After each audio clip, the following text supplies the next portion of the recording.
الحمد لله نحمده ونستعينه ونستغفره ونعوذ بالله من شرور أنفسنا ومن سيئات أعمالنا من يهده الله فلا مضل له ومن يضلل فلا هادي له وأشهد أن لا إله إلا الله وحده لا شريك له وأشهد أن محمدا عبده ورسوله صلى الله عليه وعلى آله وأصحابه ومن سار سبيله إلى يوم الدين أما بعد. So first and foremost, we wish to, before we start, I wish to thank the brothers that have extended this invitation for me to be present with you at this masjid and to discuss this particular topic this evening. So as been advertised that the topic to be discussed is Ilm al-Hadith. So we'll be discussing certain matters regarding Ilm al-Hadith. But before we go into the actual discussion regarding Ilm al-Hadith, that as they would say that Ilm al-Hadith is of those science that can be, as they say, that can be, it requires patience in studying of the science. So sometimes the information that is being mentioned may seem a bit very technical. So at times the information being given regarding Ilm al-Hadith can be very technical. Ilm al-Hadith, sometimes referred to as a science, is the lonely man science. So it requires for the person to have that level of patience, and also with Ilm al-Hadith that to be very focused regarding some of the things that are discussed. So as we said, we'll try to discuss some aspect regarding Ilm al-Hadith. And before we start, again, just to kind of somewhat explain certain basic things regarding Ilm al-Hadith. So first and foremost regarding what is, as they mentioned, so mentioned Ilm al-Hadith, that is one of the science of Islam, and it is referred to as Ilm al-Hadith, as the science where yarja, that all the science of Islam goes back to this particular science. So we know that we have certain main science of Islam. What are they? What are the main science of Islam? What's the main sciences of Islam? Quran. Okay, Quran. Aywa, tafsir Quran. So ilm Quran. Another. Fiqh. So fiqh being another. Hadith. Sharia. Science of Hadith. Aqidah. Sharia. Fiqh. So we have Quran. We have fiqh. We have Aqidah.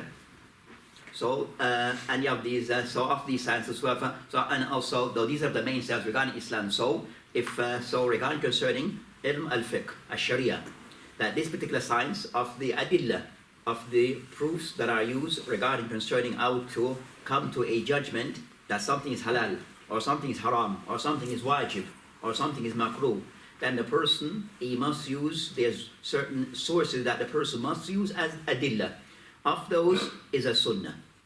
So of the Quran as being the main source of Islam, also of the primary source of Islam is matters relating to the sunnah. So the faqih is in need of going back to the sunnah regarding how to come to a conclusion. So the faqih is the one who passes judgment on things. So again we said the science of hadith, it plays an important role regarding the person who is said to be a faqih. He must have knowledge of the sunnah, because this is the source that he will use regarding how to come to conclusion. Also the one who said to be usuli. So the ulama of usul al-fiqh, that they also have to look into what they deem as passing judgment on things regarding something is wajib, something is mustahab or slash sunnah. So the sunnah also it plays a role regarding that particular science, and also the science of the Quran. So in giving tafsir of the Quran, that the ulama have mentioned regarding that giving of tafsir of Quran, that of the best way of explaining the Quran is Quran bil Quran. The best of ways of explaining the Quran, Quran bil Quran. Then a second method of giving tafsir of the Quran is Quran bil Sunnah. So the Sunnah is used as a source regarding the Prophet ﷺ is the best one to explain the Quran. So his explanation, it becomes something that is giving full attention. Then after you have other matters, so with the people of the Quran, tafsir is important also for the mufassir, that he knows of the sunnah with the Prophet ﷺ have explained the Quran, and not to go beyond this. And so you find that all the science go back to hadith. The person who study aqidah, the one who study aqidah, then also for a person to say something is of the belief of Islam, he must have an evidence for this. That evidence either by Quran, Sunnah or Ijma. So the sources regarding that is used regarding forming what we ought to be our belief, the person must have knowledge of the Sunnah. So with this, the ulama of hadith, they see it as something which is of those qualities or special qualities of ilm al-hadith. All the other science must come back to hadith. Must come back to hadith. Mufassir, the one who study Aqidah, also the one who's the faqih, they need to come back to the ulama of hadith. So that's concerning to show the importance of the science, and because of the importance of the science, then each Muslim should have some knowledge of ilm al-hadith, to some degree. So it's on different levels regarding what can be discussed or what will be discussed in this science, but the Muslim should have some basic understanding as to what is the sunnah.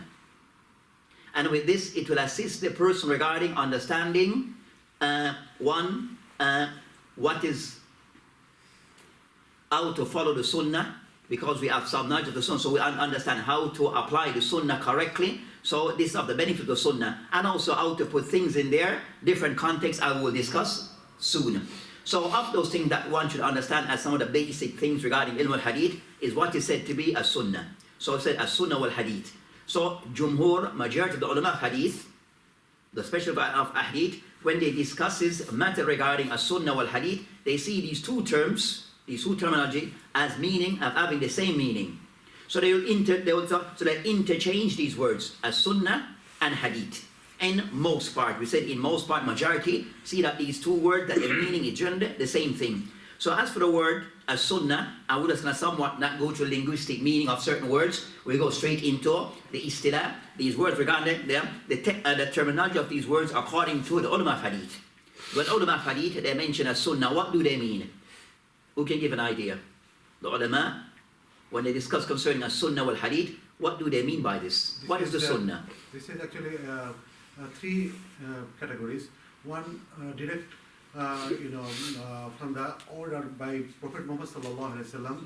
One he is saying, and one he is actually he used to do that, and another one he used to just make it just give permission by not to saying no. Something. So regarding concerning ulama hadith, that so as for their definition of sunnah, they explain the sunnah as meaning ma'uthira, what have been narrated or transmitted, and Nabi Islam upon the Prophet Islam, min aqwali, from his statements, min aqwali, from his statements, wa af'ali, his actions, wa taqrirati, and also things that is approved of. And also they mention, and also they mention wasifatihi khuluqiyya or khalqiyya. So also what is included in the sunnah, so say the Prophet Islam's statements, his actions, the things taqrir is things that the companions did in his presence and he approved of it by not saying no to that act. So he's silent on a matter that was done by a sahabi in his presence, then that is regarded as a part of the sunnah. Because the Prophet Islam, if it was something haram, he would have corrected that person. So by him remaining silent, then that is his approval of that act. So it's a part of the sunnah. So it's not him directly doing that thing. And you find also the sunnah where the Prophet ﷺ never did that act. But it's of the sunnah. There's things that the Prophet ﷺ never did, but it's considered to be of the sunnah. Calling the adhan. So, with me? The Prophet ﷺ didn't call the adhan. But it's a part of the sunnah. An important part of the sunnah of salah. So you find that so said the thing that the Prophet saw by way of the Prophet ﷺ that may have approved of things, and also the ulama of hadith, they can somewhat extend the meaning of hadith. And they include things regarding his sifah, regarding the Prophet ﷺ, his description regarding his character, and also his physical description. This for them is a part of the sunnah. To the extent that even Sakhawi rahimahullah, one of the ulama of hadith, written in Mustalah, when he discussed also, he added to this. So we have the Prophet ﷺ approval, or the Prophet ﷺ statements, his action, his approval, what we said, his description, physical or his character, then he added to this. Sawa qabla al-bi'atha aw ba'da bi'atha. Before prophethood and after prophethood. So the ulama of hadith, they see everything that relates to the Prophet ﷺ from the time of his birth up until his death as a part of the sunnah. So they do not restrict the sunnah for them as things that related from the time that he became a prophet and what came after. For them, even things that occurred before prophethood is a part of the sunnah for them. They even mention harakatihi wa sakanatihi wa manami, and they even include that with the sunnah, the Prophet ﷺ, is movements, even if he's still, and also even his dreams. So they're going to every bit. The ulama of hadith, they see sunnah as everything that relates to the Prophet ﷺ, from the time of his birth up until his death.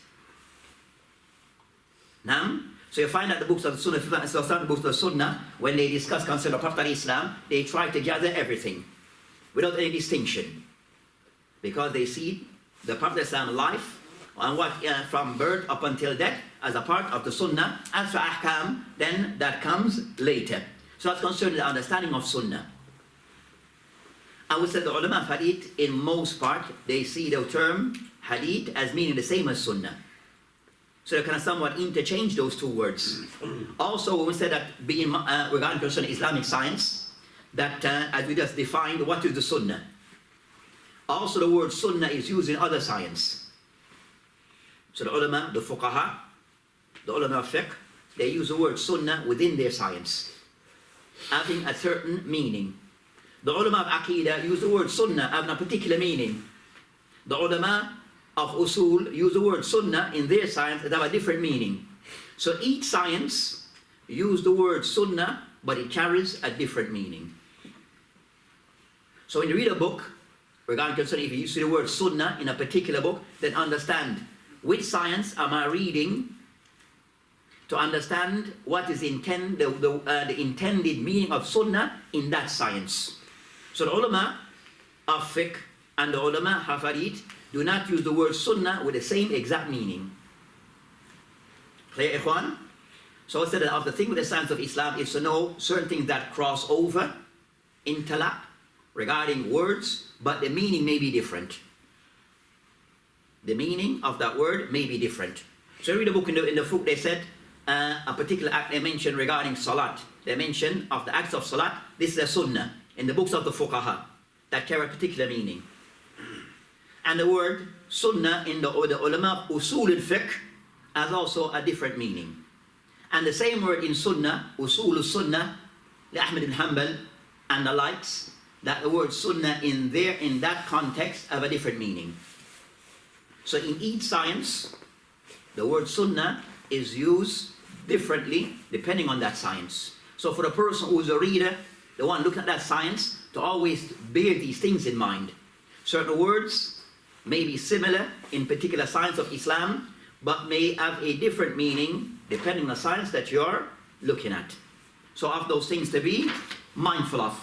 So the next of those matters regarding concerning a sunnah, that because we said this topic can be a very lengthy topic. Regarding concerning the brothers, they gave a topic regarding tadween sunnah, which is referred to in ilm al-hadith as tadween sunnah. And you have many books, especially of recent years, have been written on this topic. The reason of this is one, you find the people that are called mustashrikeen, that they call the Orientalists, meaning concerning kuffar, non-Muslim who have studied Islam, but because of the mindset that they look to, the stance of Islam, their mindset is different. They come up and they try to challenge the Islamic sciences. But also their concept also is not in line with how we would study things. They see from things from a different perspective. So a lot of times they are failed in attacking the Quran. So they try to attack Islam and the Muslim through the Sunnah. So they try to attack Islam and the Muslim by way of putting doubt on the Sunnah. The unfortunate thing that we find that especially some of the Muslims who have gone and studied in the university in the West have been affected by how they look at Islamic science. And you find people that online, that is clear regarding that they have doubts regarding the Sunnah. You have certain speakers that are well popular online, that the way that they discuss or not discuss the Sunnah at times, and the way sometimes that some approach the Sunnah, you can see that there's something there. Now, so it is important. So now in the books of Tadween Sunnah and the books that discuss concerning a Sunnah, they go into the importance of Sunnah. We said now we wish not to go down that route because of time restriction regarding concern, but the general thing is that the ulama have put this as a topic that is discussed regarding Tadween Sunnah, based upon they try to attack regarding the Muslim and the Sunnah being recorded as a form of books, that they kind of somewhat try to claim that, for example, they start with Bukhari Muslim primarily. These books, the author of these two books, that they came over 200 years later. So between the Prophet of Islam's death up until that time, where's this Sunnah that you people are talking about? So kind of someone says, so just as like with Christianity, of the deficiency and shortcomings with them, that from an Isa alayhi salam and the people who are his disciples, they came centuries after. And they're the ones who record what they have today. So I said the same thing is also with you, the Muslim. Your Bukhari, according to them, Imam Muslim, that they came 200 years after. So you also are guilty of the same thing that you claim others fell into. So the ulama of the Sunnah somewhat have written books which said now those things can be easily challenged and explained, that regarding concern so of the discussion regarding a Sunnah being recorded. Now it went through different, as they say, marahil, went through different stages. So regarding concern the Sunnah, it being recorded, what we have today, have gone through various stages.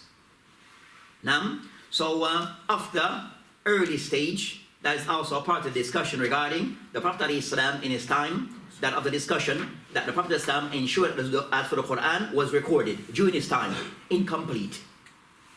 And you saw certain people they called kutab, they mentioned different regarding the amount of people who were mentioned, but there was those that he would instruct regarding recording the Quran. So that is clear. But the area of the Sunnah was the same attention given to the Sunnah regarding it being recorded. During the time of the Prophet ﷺ, was this the case? Was there any recording of the Sunnah? So the ulama have discussed regarding concerning this matter, that at-Tadween, as-Sunnah, that the Prophet ﷺ, that the ulama discussed that, was it done during the time of the Prophet ﷺ, and the qawl al-Rajih, what is correct based on the adillah, that it did occur during the time of the Prophet ﷺ. Even some Sahaba had a hadith that they recorded. So in that time, hadith, the Prophet ﷺ, as they mentioned initially, that he forbid the recording of hadith. Now, and as I said, that with ilm al-hadith, thus it can be at some time very, we said what? Technical. Can be very technical. So with ilm al-hadith, before we go to a topic, with ilm al-hadith, that or ilm al-sunnah, it is in 5, we can put it into 5 categories. Regarding the person who wishes to study hadith and to master the science, then there's 5 areas he must master. There's 5 areas he must master. As I said, the science can be technical. If what I'm saying is too technical, just let me know. Because I know myself also I can get technical. Now, so if what I'm saying, if you need further clarity, just let me know. Now, and I'm trying my best to make it as simple as possible. Now, which is difficult. So you find certain science regarding it being, it's difficult to make it simple. Science of usul al-fiqh and as they mentioned, Musal al-Hadith or Ulum al-Hadith, these sciences are very technical. It's very difficult to break it down and you'll lose the meaning of what is to be conveyed. There are certain sciences, these sciences are like this, Usul al-Fiqh and also Usul al-Hadith, that they are very technical science and it has to be kept that way as they help to preserve the deen. So regarding concern, we said ilm al-sunnah, we say can be subdivided into how many categories? 5. So studying of the sunnah, the person at some point need to cover, we said in simplistically 5 areas for them to be an authority on this science. Now, one of those areas regarding ilm al-hadith is what we're going to somewhat try to cover, that we discussed concerning ilm concerning that musannifat, books of hadith. So discussing regarding books of hadith. That will include knowing the books of hadith, such as Kutub Sitta, knowing the author, and also the manhaj, and also the methodology that the author followed regarding the book that he compiled. So it's not to grade the book of Bukhari based upon my principles or my condition. But see, what was the rule that Imam Bukhari rahimahullah set for his book? And we judge him by this. With me? So in any book regarding concerning that, so said the books of hadith, of the ones that they call it Masadir Asliya, the early books of hadith, that when each author compiled their book, that he had a system that he was following. At times it is recorded, known, and at times even the full, all that he had in place is still being discussed. With me? So for example, Bukhari rahimahullah, the condition that he placed full books, some of it is known and some is still something that is still being researched. Aspect of it is still being researched. Regarding the conditions that Imam Bukhari rahimahullah placed, when that he had in place regarding this book that he wrote.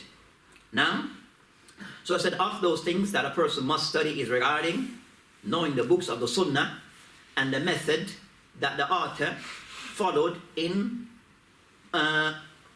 putting his book together, and also those books that came after that kind of somewhat try to serve those books. So you have the book of Sahih Bukhari. What are the other efforts of the ulama who came after in trying to serve the book of Sahih Bukhari and the other books of hadith? So you have also that the person that area needs to be studied. Another part of Tadween al-Sunnah. The second area of ilm al-hadith or ilm al-Sunnah, ilm al-Mustalah. Ilm al-Mustalah or Mustalah al-Hadith. So of those things regarding studying of hadith and to master the science, then the person have to have studied the books of Mustalah, Usul al-Hadith, or ilm al-Hadith, where he knows the qawaid and the terminologies that are used amongst the ulama of hadith. So when a particular word is used, what do the people of hadith intend by this particular word that is being used?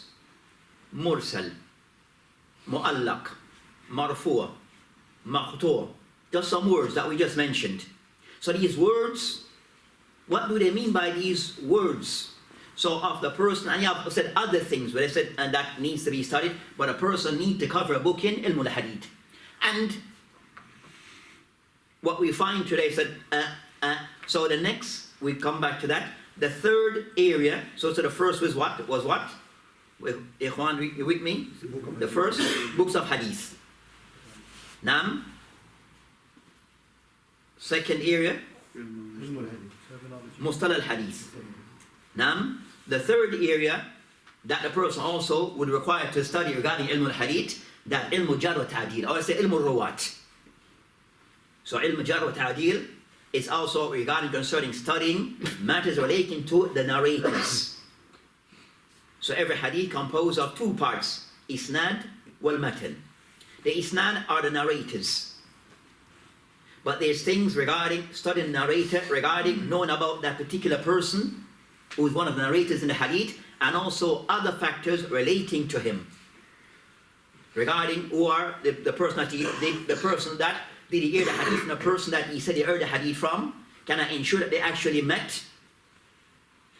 So is knowing matters relating to the rawi themselves, each rawi, and knowing which of them are acceptable and which of them are not. And a particular rawi, at times his hadith is acceptable, and another time is unacceptable, and that's one person. The same individual, at times everyone agree that he is thiqah, he is reliable. Another rawi, everyone may agree that he is da'if. He is not to be used. Now, so you find that with ilm al-hadith, there's a lot that is involved. It's not just something just, he said, it's a lot. Just saying in simple, it's a lot that is involved. Not what we hear people that say, jar wa ta'dil. It's more involved than what we hear. The fourth of those science, so you find Imam Bukhari, rahimahullah, even a book concerning jar wa ta'dil, at-Tariq al-Khabir. Nam, so Imam Bukhari, rahimahullah, was said he mastered the various science relating to ilm al-sunnah. So the fourth of those science regarding ilm al-hadith is ilm al-takhrij. Ilm takhrij. So ilm al-takhrij is now so Mustalah al-hadith is the theories, the rules and guidelines. Nam, takhrij is now when a person is able to apply all that he has learned, and now he's able can reference, he can now reference a hadith, look at the narrators, find that hadith, all this wording, look at or critique all the narrators, and then can somewhat come to a judgment regarding hadith being authentic or not.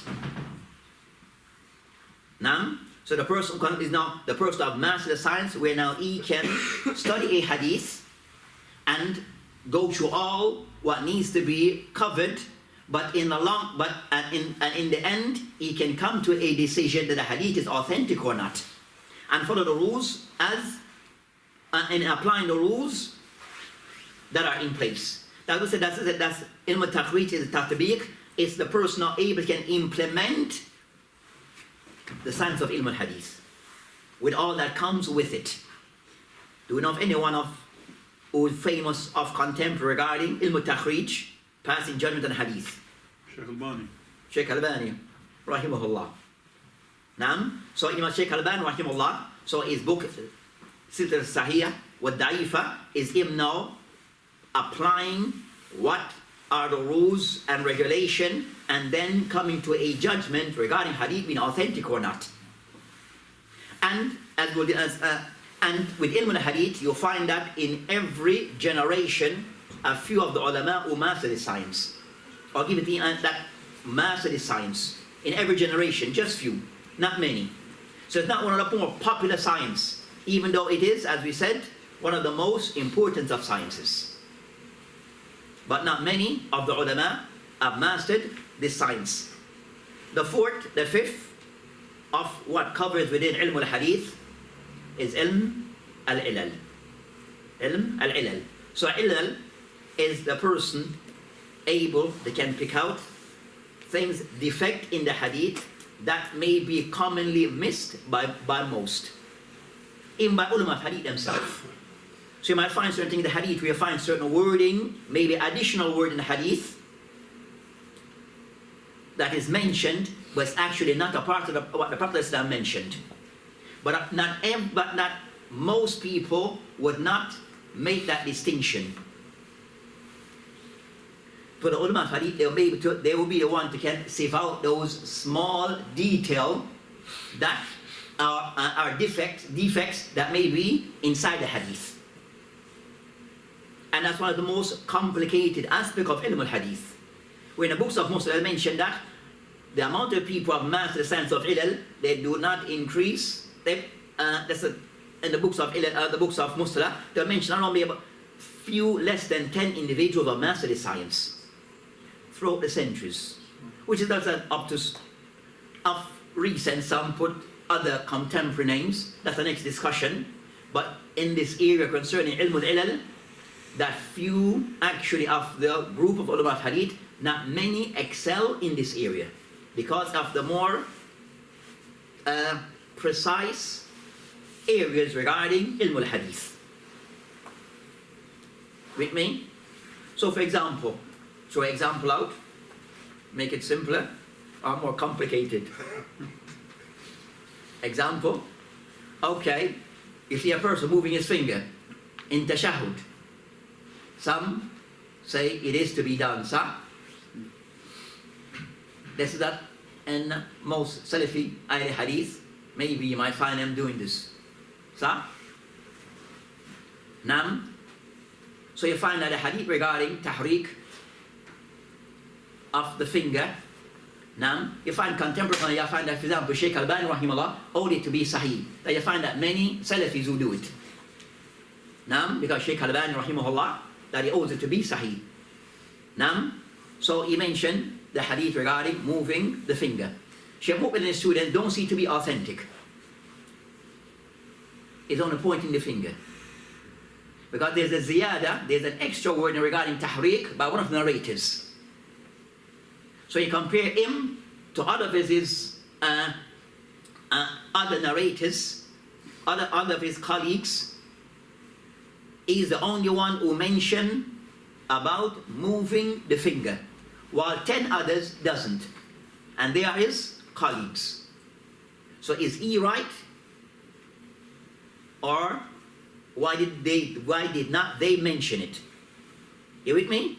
The line of thinking? Are you with me though? Are you with me though?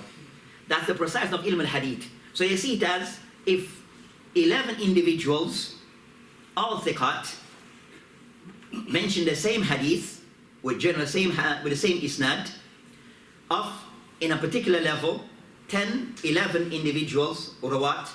That 10, they mention the same thing. One of the 11 mentioned something additional that the 10 others did not mention. We might see it as, they say, ziyarat thiqa, that one person who thiqa have mentioned something additional, so labas, it should be okay. But they're saying no. Why one saying something that 10 others did not mention? There's a reason why they did not mention it, because they see it as not a part of the hadith. So you see how things can be approached both ways. One may see it as, because he's a thiqa and he has mentioned an additional sentence or a few additional wordings, then we accept it because he's thiqa. He's a credible, trustworthy narrator. But his other colleagues that are with him, they're not saying what he's saying. So should we take what he's saying as something additional, or should we go back to the other 10 and say, if they did not mention it, maybe there's a reason for this. That's actually not a part of the hadith. Ikhwan, you understand what I'm saying? Yeah. So that's concerning ilm al-hadith. Is one right?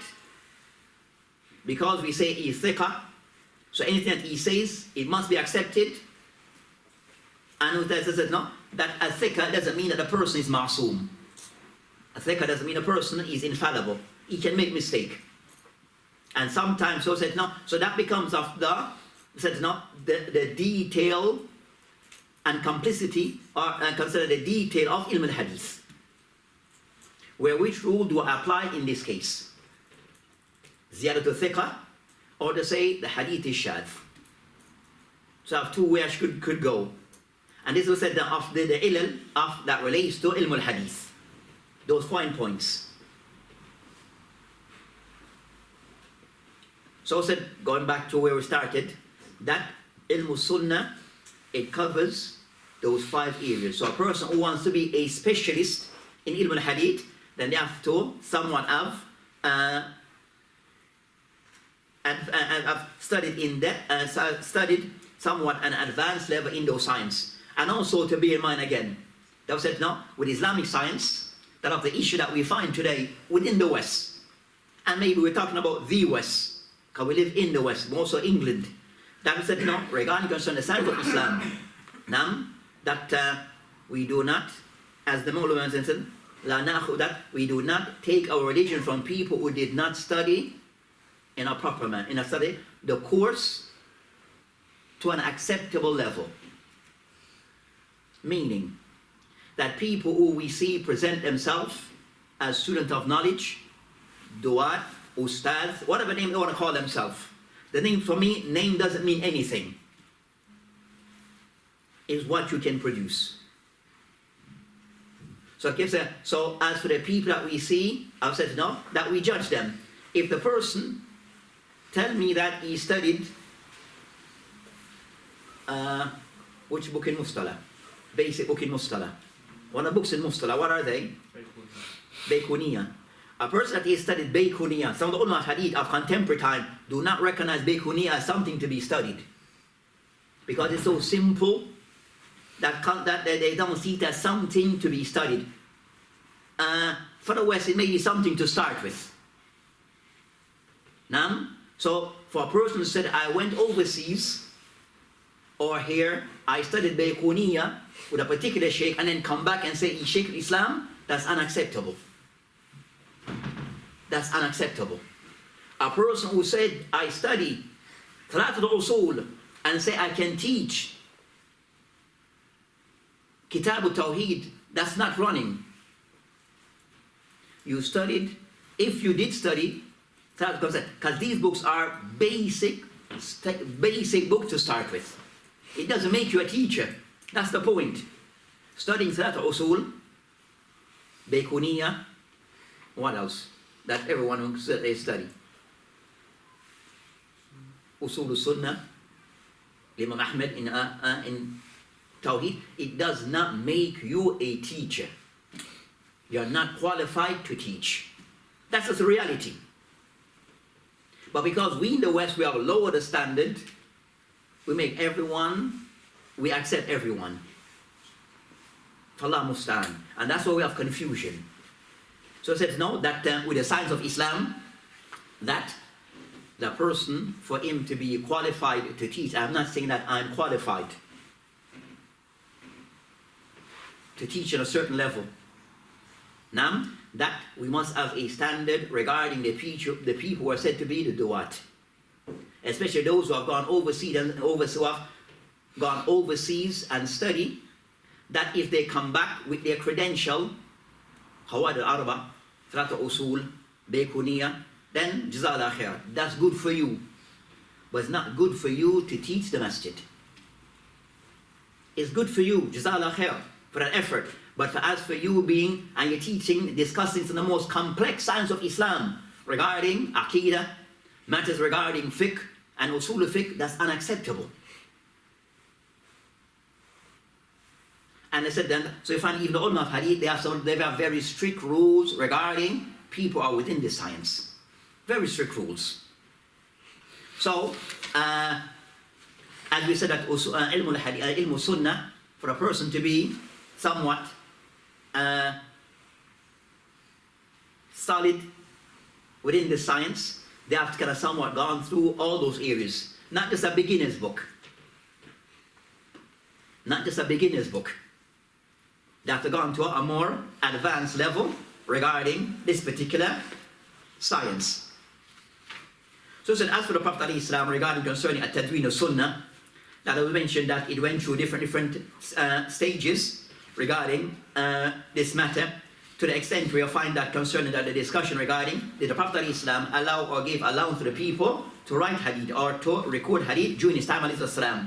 So you find out the view of the ulama where the Prophet mentioned that it was done during the time of the Prophet ﷺ, that he did allow. He did allow concerning the recording of the Sunnah.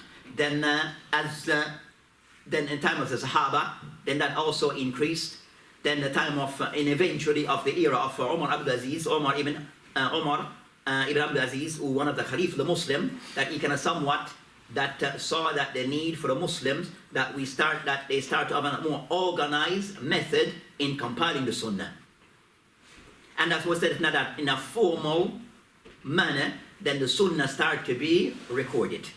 We're trying to kind of somewhat jump things. So yes, before there was recording that did take place, but more said it was a matter concerning shakhsiyah. It more so regarding individual collecting their own collection of hadith. So something were there. The Prophet ﷺ regarding of writing, when he sent concerning the Muslim as ambassador to Herakl, that something was written and was read to them. So yes, Sunnah was recorded in time of the Prophet ﷺ, and it kind of somewhat that increased until the time of Omar ibn Abdul Aziz, that he instructed regarding concerning the ulama for them to formally start to record of the Sunnah. And after that time, then you find that books start to be written. Somewhat jumping certain things. Is that okay? Still keep it up? So, to the point that we will discuss concerning that of the main books of hadith, for us to be familiar with the main books of hadith, more so concerning Kutub al-Sitta and also al-Muwatta. So we're trying to reach up to that point. So the books of hadith start to be recorded regarding for a time in a formal way, where Omar ibn Abdul Aziz, that he instructed regarding concerning the ulama, that they start to look into the matter regarding the sunnah. The reason behind this, why kind of somewhat this effort started and was put in place, you find that the Salaf of that time, that they were concerned regarding that many Muslim, the Islamic empire there was expanded, was started to expand far and wide, and they want to ensure the sunnah becomes now preserved, not just a memory of how many people entered Islam. They just open for, as they say, corruption, and things being added and removed. Also, the differences between the Muslim, then it start also to become more widened. So concerning the internal difference between a Muslim, that also played a part regarding that the Muslim now start to compile the Sunnah in a structured way by way of books to be written regarding the Sunnah, and those books now to be shared with others. What was being written before was that on a more personal level. Those things were kept with the individual. So now the efforts concerning of books of the Sunnah being written where it will be shared with others. Of the early books before Bukhari and Muslim, that and books were written before that time, so you find that books were written before Bukhari and Muslim. And they mention regarding concern of the thing that the internal regarding concern of Imam Muslim rahimahullah, that in his Muqaddimah, he can somewhat mention some of the aqwal of the Salaf regarding paying attention to the Sunnah, and also that led to Sunnah being recorded, but also with rules and guidelines. So you have many aqwal that he mentioned regarding concerning the importance regarding this matter, where that they mentioned of this matter, that the famous statement of Muhammad ibn Sirin rahimahullah, فقال إن هذا علم دين, that indeed that is ilm deen. فانظروا أمن تأخذون دينكم. So look carefully regarding the ones whom you take your deen from. So it shows regarding the Muslims start to put effort regarding things start to be codified. Not just the Sunnah, but during that time you find books of tafsir start to be recorded, and the other sciences now start to be recorded, even concerning that no matter regarding usul al-fiqh, the book of Ar-Risala of Imam Shafi rahimahullah. So in different areas, things start to be recorded, including ilm al-hadith. So it was not particular to hadith, it was other sciences also during that era of the Atba' Tabi'in, things start to be recorded. So of that, books of hadith start to be recorded, but said with rules. They mentioned regarding also Ibn Sirin rahimahullah, Muhammad ibn Sirin rahimahullah قال لم يكونوا يسألون عن الإسناد, that before the Salaf from the Sahaba, Tabi'in, didn't give much attention regarding Isnad, regarding the narrators. Because generally concerning people were known for their trustworthiness, their being reliable regarding things that they mentioned regarding the Prophet of Islam. So not much scrutiny was given to hadith. People record them, as they say, verbally. For them it said, فَلَمَّا وَقَتْ الْفِتْنَةِ.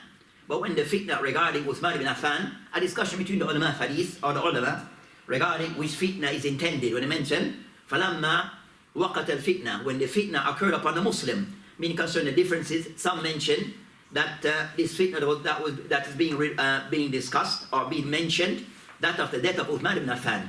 We find the Muslim, they start to split into different groups regarding concerning as different groups start to become established. فَقَالْ سَمُّوا لَنَا رِجَالُكُمْ. So people start asking concerning, give us the names of your men, so we can verify the correctness of the information. And we still have that principle today. As they mentioned, so you find out regarding Islam of the science that give emphasis regarding that you have to be able to trace back the people who you get your information, to verify whether the information is correct or not. Then mention فَيَنْظُرْ إِلَى أَهْلِ السُنَّةِ فَيَأْخُذْ حَدِيثَهُم. So they start to look to the people of Sunnah and take hadith from them. وَيَنْظُرْ إِلَى أَهْلِ الْبِدَعِ وَلَا يَأْخُذْ حَدِيثَهُم. And also look to the people of Bid'ah and they didn't accept their hadith. Now, with that act, so that was concerning the process that they started. from early that regarding, yes, hadith would be narrated upon the Prophet ﷺ, but we must have a system in place regarding what is accepted, what is acceptable, and what is unacceptable. And we said the critique of hadith, I said not the hadith, by way of the isnad, and also by way of the matan, is both that are critique. The Orientalists, that they place more emphasis on what? The matan, the actual text itself, not the isnad, because they have no knowledge of isnad and how it works. It's too complicated for them. Isnad is too complicated.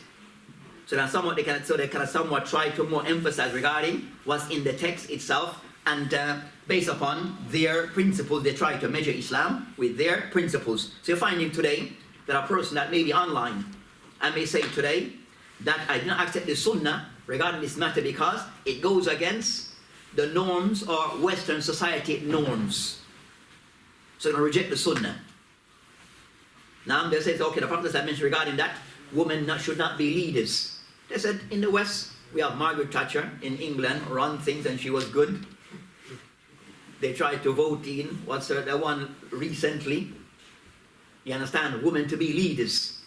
They said, based upon that, according to in the West, it's allowed, and you, the Muslim, are saying not allowed. So you find some Muslim online that they are accepting this and kind of somewhat trying to say, okay, if that the hadith regarding this matter is not to be accepted because it goes against the values of or the practice that we find in today's society in the West. That's unacceptable with us. That approach regarding hadith being rejected because it goes against your principles and norms. That's not a tool to use.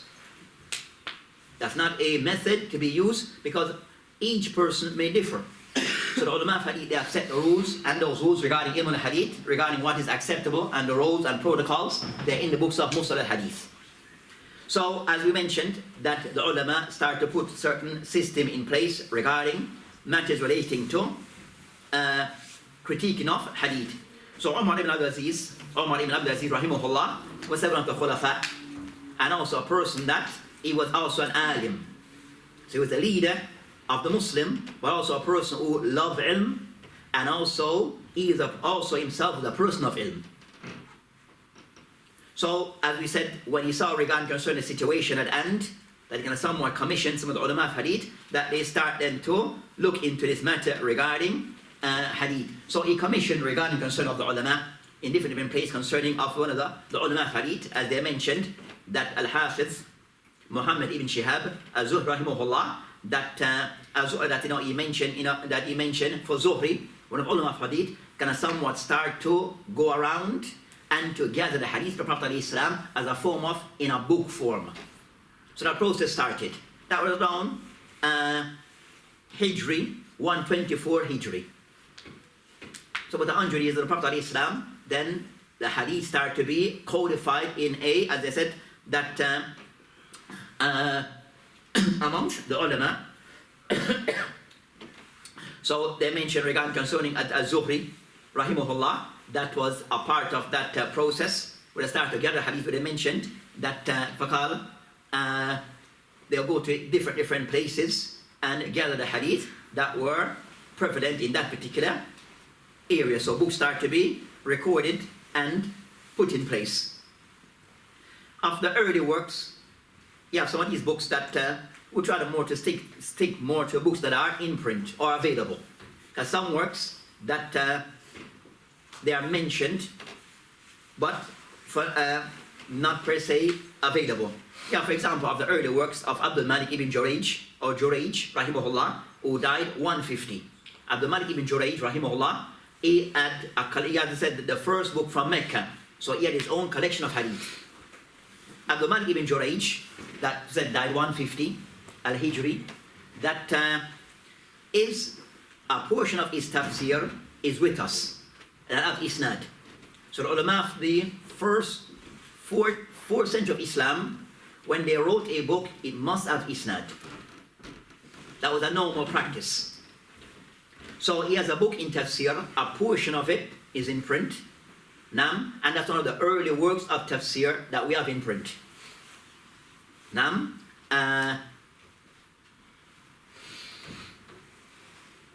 said incomplete, but also he had a collection of hadith, and he's from Mecca.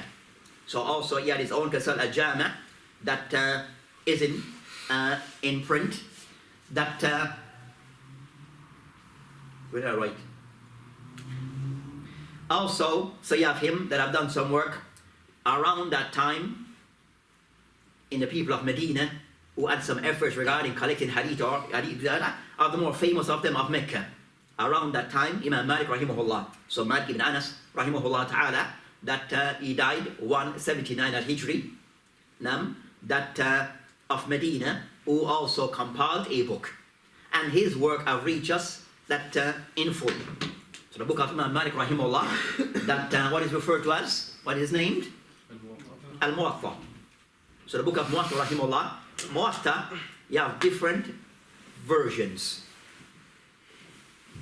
Because for 40 years, he would teach Muwatta, Imam Malik rahimahullah, and at each time he teach, he would at times add, change certain things. So you find a call that concept of what we have riwayat of Muwatta, you have different riwayat. Now, some are more famous than others. Al-Laythi, Muhammad al-Hasan al-Shaybani, that you find that even the Hanafis, that they give attention to the book of Muwatta. Even the Hanafis, they give attention to the book of Muwatta. Because one of the students of Imam Malik was one of their ai*imma. Nam, Muhammad Hassan al-Shaybani, so he has also a riwayah of Muwatta. So a version of Muwatta, so the Hanafis even, they give attention to the book of Muwatta. And of the 3 books amongst the Muslims who have given the most attention hadith, 3 books. Sahih Bukhari, Sahih Muslim, and Muwatta. Books regarding concerning them have given said khidmah, a lot of effort around certain books of hadith. Those 3 books of hadith have been given great attention. So said that Imam Malik rahimahullah wrote his book Al-Muwatta, and we'll discuss that, and it considered to be a very important book in hadith. The book of Imam Malik rahimahullah, a very important book in hadith. That concern for the person who is the faqih. That to study this book, Al-Muwatta. So you have other places where ulama, you have Sufyan al-Thawri rahimahullah, who died 161, also he had his own book. Also in Yemen, one of the ulama whose name was Ma'mar ibn Rashid. So Ma'mar ibn Rashid, that he has a book called Al-Jami'. And then his book Al-Jami' of Ma'mar ibn Rashid, that book, he died 153 al-Hijri. His book Al-Jami', it is found in the book of Abdul Razak al-San'ani, al-Musannif is part of the end of that book, it is printed there. So we still have that book of old. So you find Muwatta and this book are one of the more oldest collection of hadith that we have today, in full. The book of Ma'mar bin Rashid, so that book is printed with the book of Al-Musannif, Abdul Razak al-San'ani, rahimahullah ta'ala. In fact, some people is not even aware of that book in hadith. Some not even aware of the book of Ibn Rashid.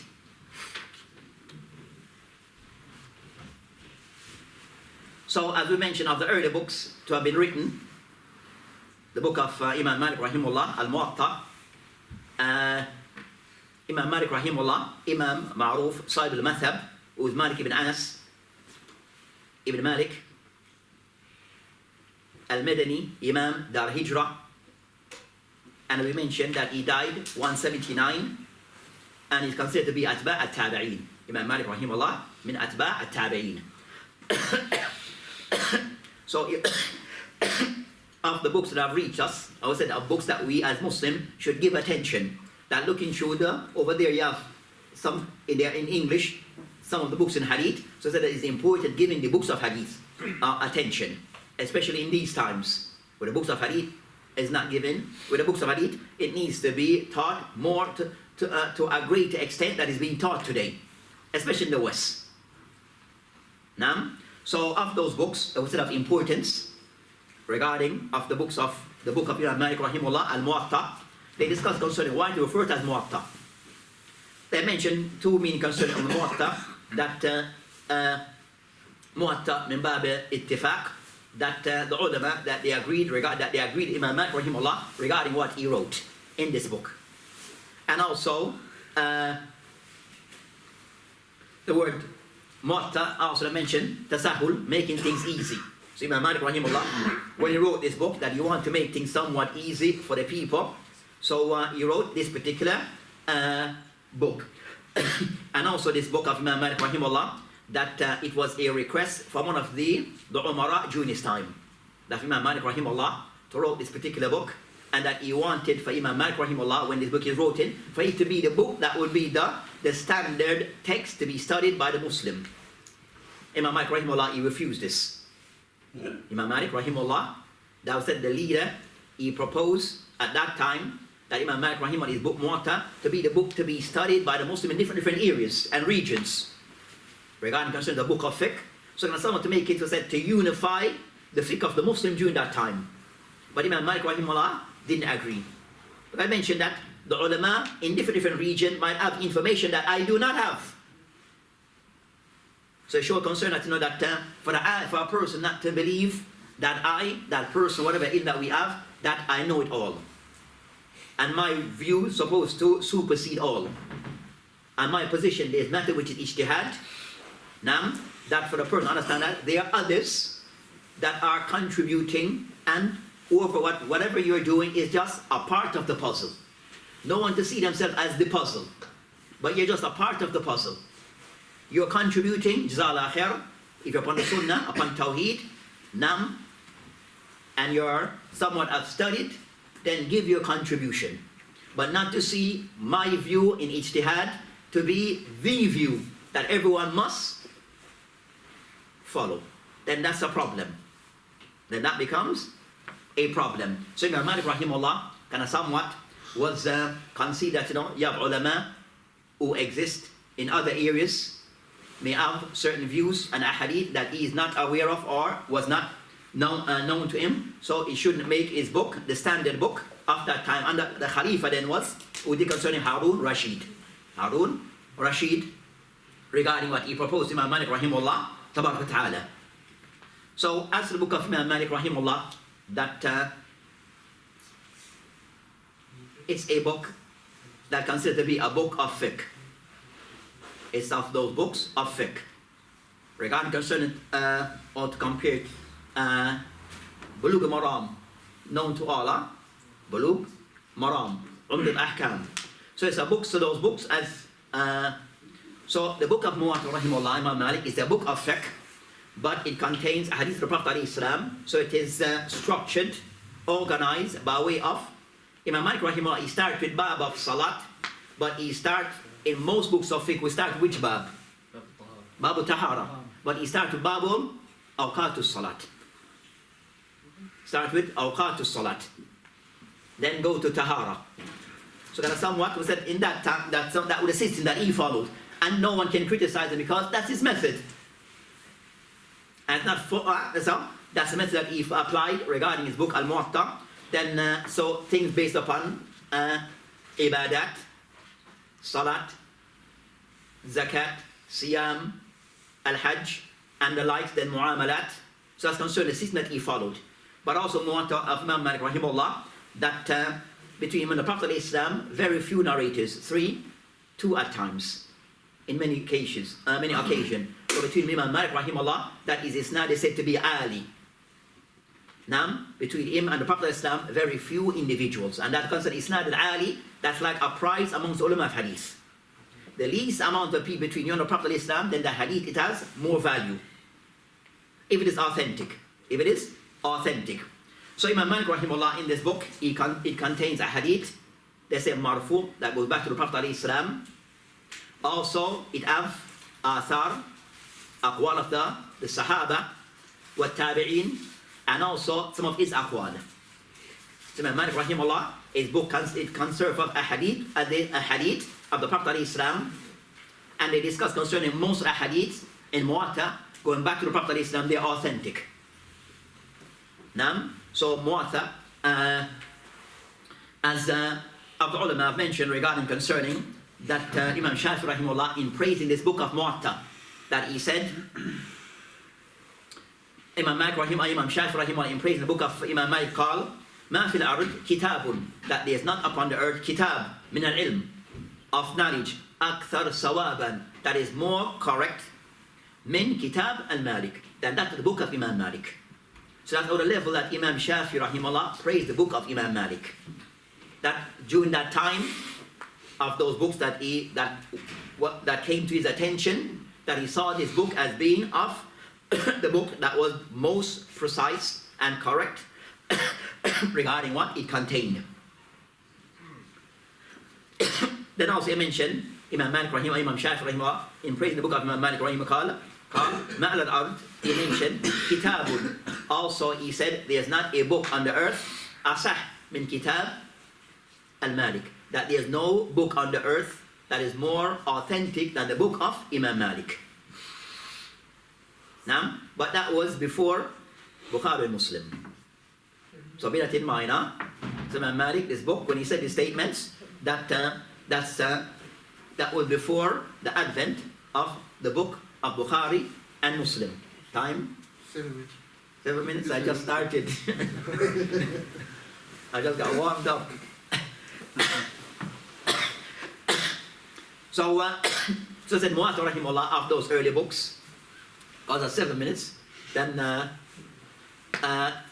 we try to get through Bukhari. So said Muwatta rahimahullah, of the book of Muwatta. It has also said many efforts regarding work around the book of Muwatta.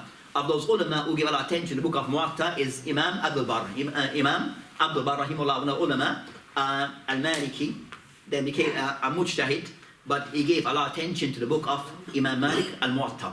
Now, by way of explanation of one of the largest, some very large explanation of Muwatta. He has 2 books, more than 2 books of Muwatta.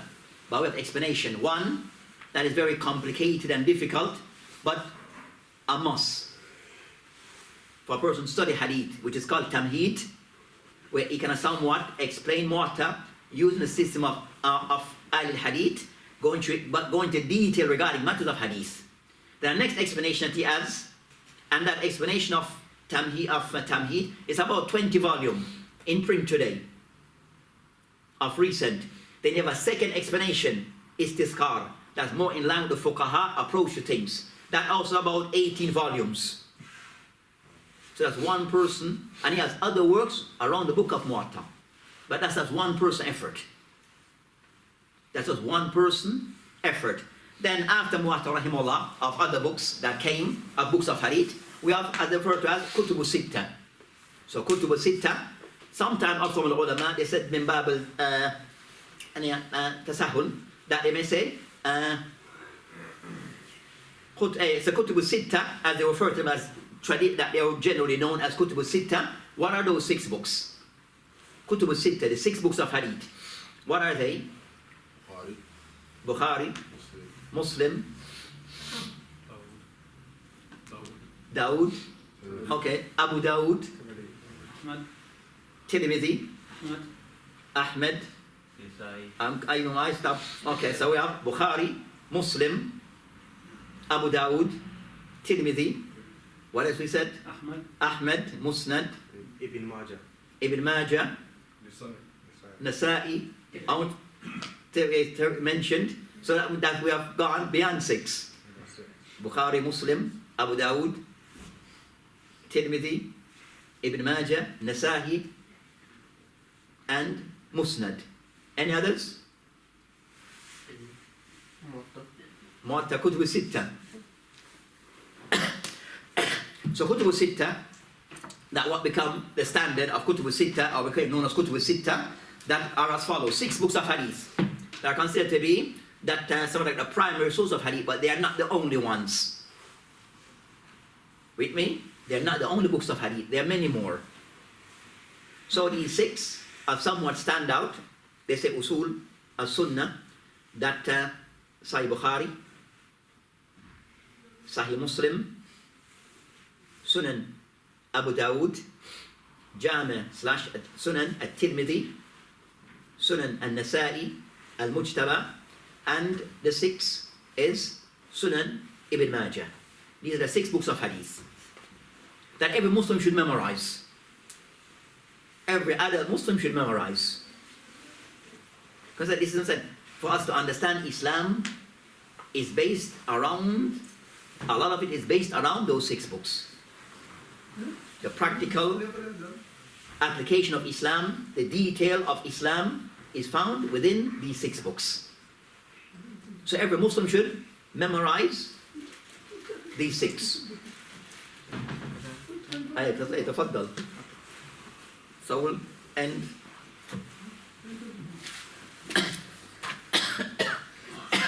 Is there time between the Hadad and the Iqama? Yeah, 5 minutes. Okay, if any question, oh.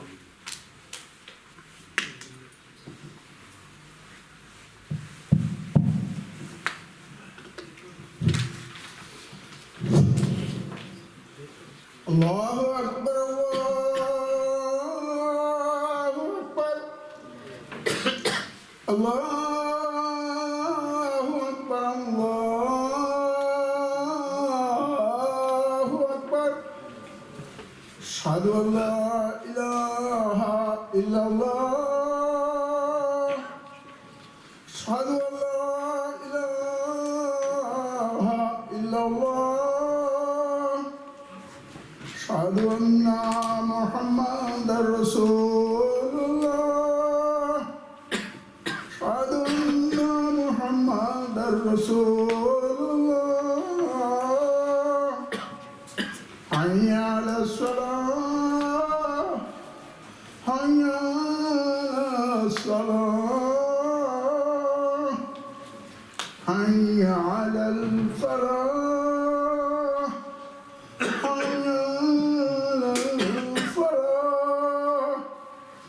Allahu Akbar, Allahu Akbar. La ilaha illallah. Allahumma.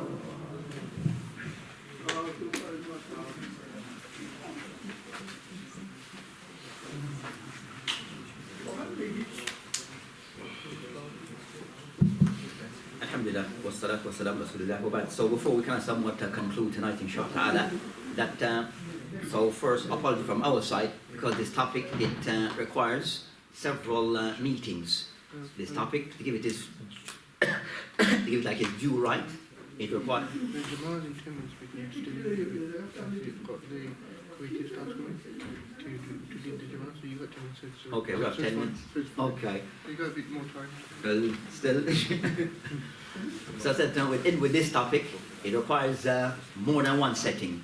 You understand? At some point, that's the kind of stuff try to, but to say it requires to get to fully understand, or just do this, just do the surface area of things.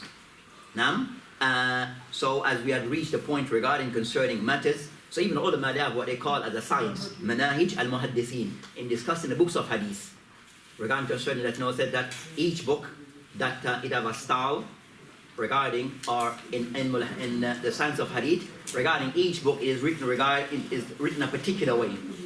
Now, so as we said that there's kutub as-sitta.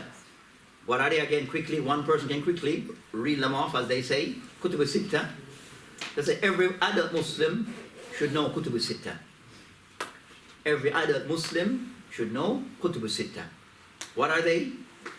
First, Bukhari, Muslim, Tirmidhi, Abu Dawud, Ibn Nasa'i, Ibn Majah.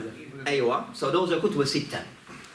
So these are said of the main books that are generally, when you have a lecture or you read a book, that these are the books that are quoted from as being source of hadith.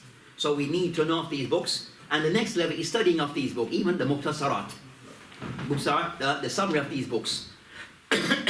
So said that now of those 6 books, now we have, just make it short, we have Bukhari and Muslim on one end, and we have Abu Dawud, Tirmidhi, Nasa'i, Ibn Majah on the next set.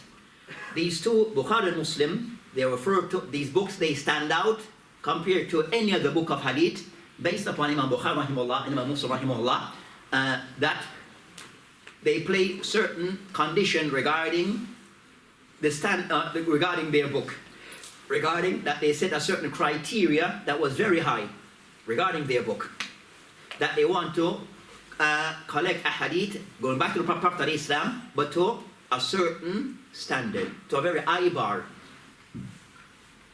Now, so they can somewhat say, not just any hadith that is authentic, a special type of hadith which is authentic. So they put certain criteria. So there's books where they mention that in the book that I'm compiling, everything in this collection is authentic. So you don't have to worry.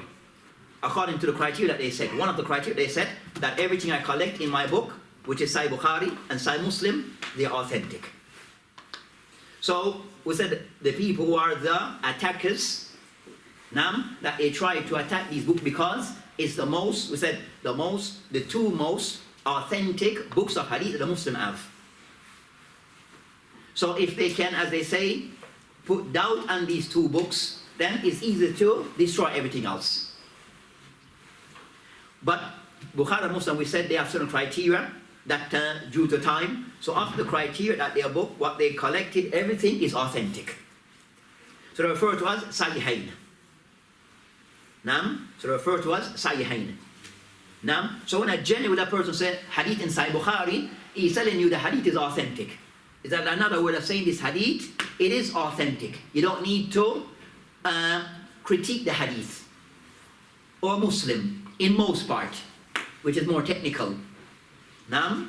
So Bukhari and Muslim, that the hadith that are collected in their collection, that you can say equal hadith authentic.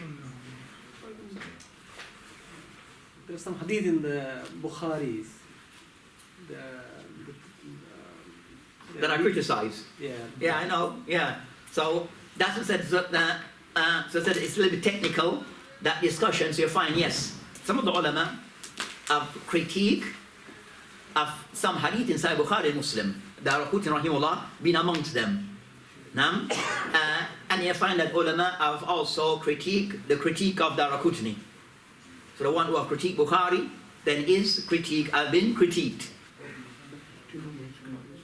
Is there? Okay. Yeah, so now yes, there are a few hadiths that are criticized in Bukhari that the ulama mentioned that they some see as didn't fit the criteria set by Bukhari. Doesn't mean the hadith is daif. Clear? So the one that are criticized is not that Bukhari said at very high standard. So in some hadith, they're somewhat critique based upon did they meet the criteria laid down by Bukhari. So that becomes the discussion of Daraqutni and others. Now, in most part, yes, so said, in most part, Bukhari is on the right. And there's some cases where the matter is regarding Bukhari, then also that matter is, there's a point to be looked at, to be taken. But there are very few. Now, but as overall for a lay person like us, when said hadith in Sahih Bukhari and Muslim, that we should feel somewhat reassured that it is authentic. Now, to be reassured is authentic. Now, we find people trying to attack Bukhari, so anyone we see attack Sahih Bukhari, then know that, ask, why are you doing so? Regarding things that was not criticized by those who preceded us, or from the ulama of hadith. We find people online criticize Bukhari and Muslim. With that, inshallah ta'ala, would end, because I think they're ready for the salat. وَبِاللَّهِ تَعَالَى تَوْفِيقٌ وَهَذِهِ السَّبِيلُ وَلَا أَخْدُ الْحَمْدُ لِلَّهِ